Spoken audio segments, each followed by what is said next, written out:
এই ভিডিওটিতে আমি ক্লাস 11 বা একাদশ শ্রেণীর প্রথম সেমিস্টার পরীক্ষার জন্য এডুকেশন বা শিক্ষাবিজ্ঞান বিষয় থেকে হাতে গোনা মাত্র 100টি এমসিকিউ প্রশ্ন সব থেকে বেশি গুরুত্ব দিয়ে পড়ে যেতে বলবো। আশা রাখি আজকের এই ভিডিওটিতে বলা এডুকেশন বা শিক্ষাবিজ্ঞান বিষয় থেকে তোমার যদি 100টি এমসিকিউ প্রশ্ন খুবই ভালোভাবে পড়া থাকে তাহলে এই প্রশ্নগুলা থেকেই প্রথম সেমিস্টারের এডুকেশন পরীক্ষায় তোমরা অনেক এমসিকিউ প্রশ্ন কমন পেয়ে যাবে। তো কাজেই বন্ধুরা, তোমরা যারা ক্লাস 11-এর প্রথম সেমিস্টারের এডুকেশন পরীক্ষায় অনেক ভালো রেজাল্ট করতে চাও তারা অবশ্যই ভিডিওটি প্রথম থেকে শেষ পর্যন্ত দেখতে থাকো এবং চ্যানেলে নতুন হয়ে থাকলে অবশ্যই চ্যানেলটি সাবস্ক্রাইব করে পাশে থাকা বেল আইকনটি প্রেস করে রাখো। কেননা পরীক্ষার আগের মুহূর্তে এই চ্যানেল থেকে যে ভিডিওগুলো আসবে তুমি যদি সারা বছরও কিছু না পড়ো আর পরীক্ষার একদিন কিংবা দুদিন আগে আমাদের চ্যানেল থেকে দেওয়া প্রশ্নগুলি ভালোভাবে ফলো করে তোমাদের প্রথম সেমিস্টারের পরীক্ষা দিতে যাও তাহলে তোমাদের রেজাল্ট ভালো হতে বাধ্য। তো দেখে নাও গুরুত্বপূর্ণ প্রশ্নগুলি। প্রথম অধ্যায় শিক্ষার অর্থ, ধারণা ও লক্ষ্য। এই অধ্যায় থেকে তোমরা যে প্রশ্নগুলি পড়বে দেখে নাও। 1 নম্বরে এডুকেটাম শব্দটির অর্থ কি? উত্তর শিক্ষাদান করা। 2 নম্বরের প্রশ্ন শিক্ষায় একটি দ্বিমুখী প্রক্রিয়া, উক্তিটি কার? শিক্ষা একটি দ্বিমুখী প্রক্রিয়া, উক্তিটি কার? উত্তর অ্যাডামস এর। 3 দাগের প্রশ্ন বিবেকানন্দের মতে শিক্ষা কি? উত্তর মানুষের অন্তর্নিহিত শিক্ষা। 4 এডুকেয়ার শব্দটির অর্থ কি? উত্তর পরিচর্যা করা।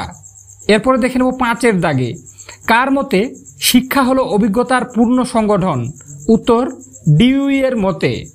এরপর দেখে নেব 6 দাগে বিদ্যা শব্দের ব্যুৎপত্তিগত অর্থ কি? উত্তর জ্ঞানার্জন করা।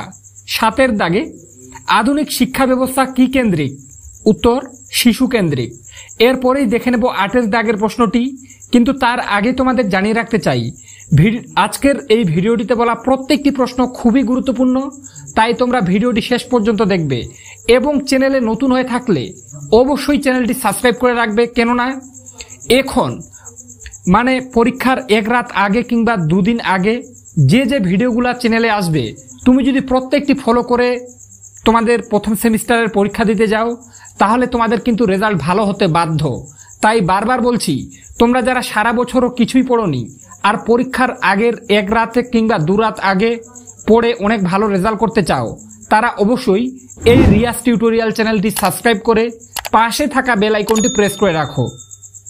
কেননা প্রতি বছর আমি একই রকমভাবে ক্লাস 11-এর জন্য যেভাবে সাজেশন দেই, তুমি যদি সারা বছরও কিছু না পড়ে থাকো আর পরীক্ষার 1 রাত কিংবা 2 রাত আগে আমার দেওয়া কথাগুলি শুনে প্রত্যেকটি প্রশ্ন পড়ে যাও তাহলে তোমাদের রেজাল্ট ভালো হতে বাধ্য বন্ধুরা। তো চলো দেখে নেব এরপরে 8 দাগে কি আছে। মধ্যযুগে ভারতের শিক্ষার লক্ষ্য কি ছিল? উত্তর নৈতিক চরিত্র গঠন করা। এরপরে 9 দাগে শিক্ষার সমাজতান্ত্রিক লক্ষ্য কি? উত্তর সমাজের বিকাশ। 10 দাগে শিক্ষার উপাদান কয়টি? উত্তর 4টি। এরপরে 11 দাগে ভারতের শিক্ষার জাতীয় লক্ষ্য কি? উত্তর গণতান্ত্রিক নাগরিকের চারিত্রিক বিকাশ। এরপরে 12 দাগে মানুষকে উপার্জনক্ষম করে তোলাই শিক্ষার লক্ষ্য। শিক্ষার এই প্রকার লক্ষ্যকে কি বলা হয়? উত্তর বৃত্তিমূলক লক্ষ্য। এরপর 13 দাগে কি আছে? জাতীয় বিকাশে সহায়ক শিক্ষার একটি লক্ষ্য কি? উত্তর সুনাগরিক গড়ে তোলা। 14 দাগে শিক্ষার্থী যা কিছু শেখে তাই পাঠ্যক্রম, বলেছেন কে? উত্তর হর্নি। এরপর 15 দাগে শিক্ষাক্ষেত্রে শিক্ষকের ভূমিকা কি? উত্তর সহায়কের। এরপরে 16 দাগে কি আছে? কুরিয়ার শব্দের অর্থ কি? উত্তর হয়ে যাবে দৌড়ের পথ। এরপরে 17 দাগে শিশুর মানসিক বিকাশে সাহায্য করে যে স্বপাঠক্রমিক কার্যাবলী সেটি কি? উত্তর গল্প। এরপর 18 দাগে একটি স্বপাঠক্রমিক কার্যাবলীর উদাহরণ দাও। উত্তর বিতর্ক সভা। বারবার বলছি প্রত্যেকটি প্রশ্ন গুরুত্বপূর্ণ।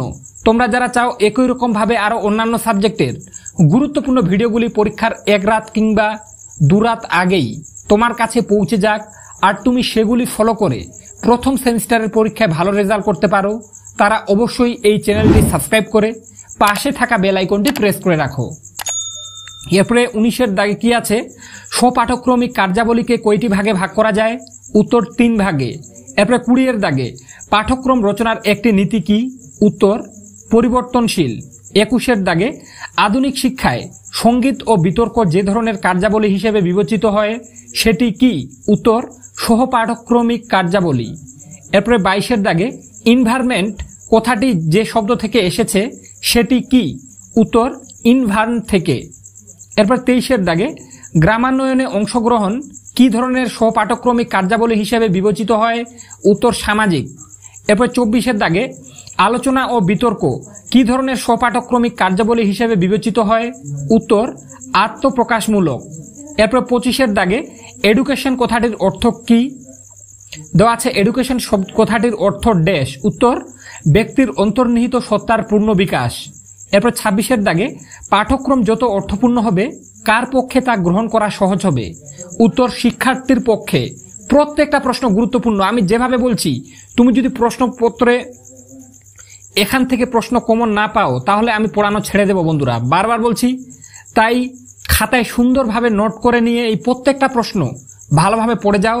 তোমরা পরীক্ষার হলে গিয়ে দেখবে প্রত্যেকটা প্রশ্ন তোমরা এখান থেকে কমন পেয়ে যাবে বলে আমি মনে করি। কেননা প্রত্যেকটা প্রশ্ন এখানকার বিভিন্ন এডুকেশন বিষয়ের অভিজ্ঞ টিচারদের দ্বারা নির্মাণ করা হয়েছে। তাই কোথায় ট্রাস্ট রেখে প্রত্যেকটা প্রশ্ন খাতায় সুন্দরভাবে নোট করে পড়ে ফেলো, তোমার পরীক্ষার রেজাল্ট ভালো হতে বাধ্য। আর চ্যানেলে নতুন হয়ে থাকলে এইরকম গুরুত্বপূর্ণ ভিডিওগুলি পেতে অবশ্যই চ্যানেলটি সাবস্ক্রাইব করে রাখো, বারবার বলছি। এরপরে 27 এর দাগে আধুনিক পাঠ্যক্রম কি নির্ভর? উত্তর শিক্ষার্থী নির্ভর।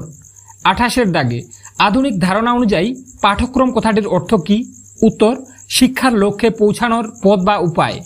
এরপরে 29 এর দাগে আধুনিক চিন্তাবিদের মতে শিশুর জীবন বিকাশে যে দুটি উপাদান মিলিতভাবে কাজ করে সেগুলি কি কি? উত্তর বংশগতি ও পরিবেশ। 30 এর দাগে শিক্ষার বৃত্তিমূলক লক্ষ্য বলতে কি বোঝায়? উত্তর ভবিষ্যতের জীবিকা নির্বাহের উপযোগী করা। 31 এর দাগে ডিউই এর মতে শিক্ষার প্রধান উদ্দেশ্য কি? উত্তর সামাজিক বিকাশ। 32 এর দাগে শিক্ষার ব্যক্তিতান্ত্রিক লক্ষ্য কি? উত্তর ব্যক্তির বিকাশ। 33 এর দাগে বর্তমানে শিক্ষার লক্ষ্য কি? উত্তর শিক্ষার্থীর সার্বিক বিকাশ। 34 এর দাগে প্রাচীন যুগে ভারতের শিক্ষার লক্ষ্য কি ছিল? উত্তর আত্মোপলব্ধি। এরপরে 35 এর দাগে আধুনিক শিক্ষা কি মুখী প্রক্রিয়া? উত্তর বহুমুখী প্রক্রিয়া। 36 এর দাগে ব্যাপক অর্থে শিক্ষা কি? উত্তর শিক্ষার্থীর সর্বাঙ্গীন বিকাশ। 37 এর দাগে ব্যাপক অর্থে শিক্ষা কি ধরনের প্রক্রিয়া? উত্তর একটি মানসিক প্রক্রিয়া। 38 এর দাগে সংকীর্ণ অর্থে শিক্ষা কি? উত্তর তাত্ত্বিক জ্ঞান আহরণ করা।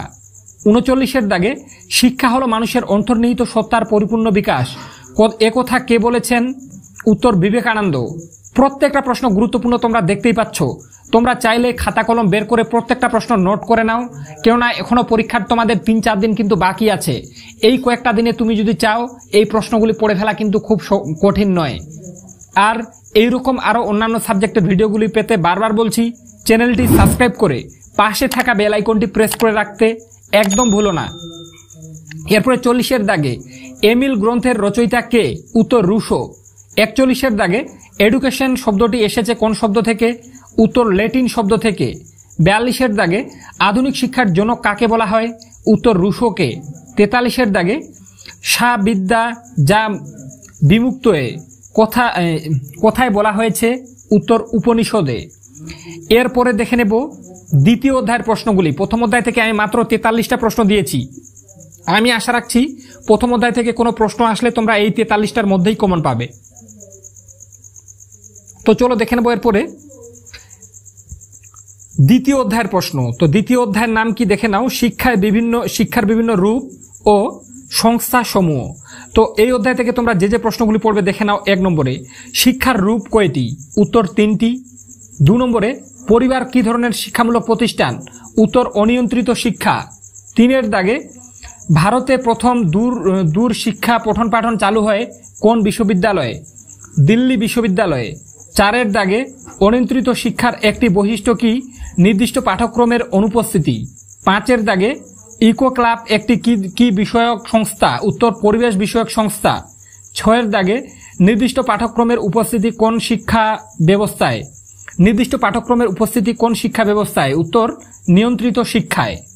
এরপরে 7 দাগে প্রথামুক্ত শিক্ষার একটি বৈশিষ্ট্য কি? উত্তর নমনীয়তা। বারবার বলছি প্রত্যেকটা প্রশ্ন খুবই গুরুত্বপূর্ণ। এই প্রশ্নগুলা বিভিন্ন বছরে বিভিন্ন স্কুলে কিন্তু এসেছে বন্ধুরা, বারবার বলছি। তাই কোথায় ট্রাস্ট রেখে প্রত্যেকটা প্রশ্ন খাতায় সুন্দরভাবে নোট করে পড়ে ফেলো, তোমার পরীক্ষার রেজাল্ট ভালো হতে বাধ্য। এবং চ্যানেলে নতুন হয়ে থাকলে এইরকম অন্যান্য সাবজেক্টেরও ভিডিওগুলি পরীক্ষার 1 রাত কিংবা 2 রাত আগে পেয়ে যেতে অবশ্যই তোমরা চ্যানেলটি সাবস্ক্রাইব করে পাশে থাকা বেল আইকনটি প্রেস করে রাখো। এরপরে 8 দাগে শিশুদের প্রথম সুঅভ্যাস গঠিত হয় কোথায়? উত্তর পরিবারে। এরপরে 9 দাগে সমাজের ক্ষুদ্র সংস্করণের একটি উদাহরণ দাও। উত্তর বিদ্যালয়ে। এরপরে 10 দাগে শিক্ষায় যে রূপ দূরাগত শিক্ষার সহায়ক সেটি কি? উত্তর প্রথামুক্ত শিক্ষা। 11 দাগে বিদ্যালয় হলো সমাজের একটি ক্ষুদ্র সংস্করণ, এই কথাটি বলেছেন কে? উত্তর জন ডিউই।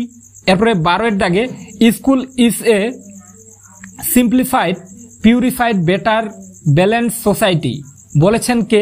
উত্তর ডিউই। এরপরে 13 দাগে পশ্চিমবঙ্গের প্রথম মুক্ত বিদ্যালয়টি কি? উত্তর রবীন্দ্র মুক্ত বিদ্যালয়। এরপরে দেখে নেব 14 দাগে জ্ঞানবাণী শিক্ষা সংক্রান্ত কর্মসূচি সম্প্রচার করা হয় কিসের মাধ্যমে? উত্তর রেডিওতে। এরপর 15 দাগে সবচেয়ে প্রাচীন গণমাধ্যমটি কি? উত্তর সংবাদপত্র। এরপর 6 দাগে জাতীয় মুক্ত বিদ্যালয় কবে কোথায় প্রতিষ্ঠিত হয়? উত্তর 1979 খ্রিস্টাব্দে নতুন দিল্লিতে। এরপর 17 দাগে ভারতে প্রথম মুক্ত বিদ্যালয় স্থাপিত হয় কোথায়?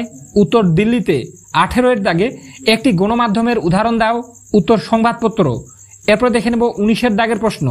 ইন্দিরা গান্ধী জাতীয় মুক্ত বিশ্ববিদ্যালয়টি কত সালে ভারতে প্রতিষ্ঠিত হয়? উত্তর 1985 খ্রিস্টাব্দে। এরপর দেখে নেব 20 দাগে একটি প্রথাগত শিক্ষার সংস্থার উদাহরণ দাও। উত্তর হয়ে যাবে উচ্চ মাধ্যমিক বিদ্যালয়ে। এরপরে 21 দাগে অনিয়ন্ত্রিত শিক্ষার প্রাচীনতম মাধ্যমটি কি? উত্তর পরিবার। এরপরে 22 দাগে মুক্ত বিদ্যালয়ে কোন ধরনের শিক্ষার পাঠ দেওয়া হয়? উত্তর প্রথা বহির্ভূত শিক্ষার। এরপরে দেখে নেব 23 দাগে কোন আপত্র প্রদানের ব্যবস্থা থাকে না কি ধরনের শিক্ষায়? কোনো পত্র প্রদানের ব্যবস্থা থাকে না কি ধরনের শিক্ষায়? উত্তর অনিয়ন্ত্রিত শিক্ষায়। এরপরে 24 দাগে অনিয়ন্ত্রিত শিক্ষার প্রাচীনতম মাধ্যমটি কি? উত্তর পরিবার। 25 দাগে একজন আদর্শ মা 100 জন শিক্ষকের সমান, এ কথা বলেছেন কে? উত্তর জর্জ বার্নার্ড। তো এরপরেই দেখে নেব 26 দাগে কি আছে দেখে নাও।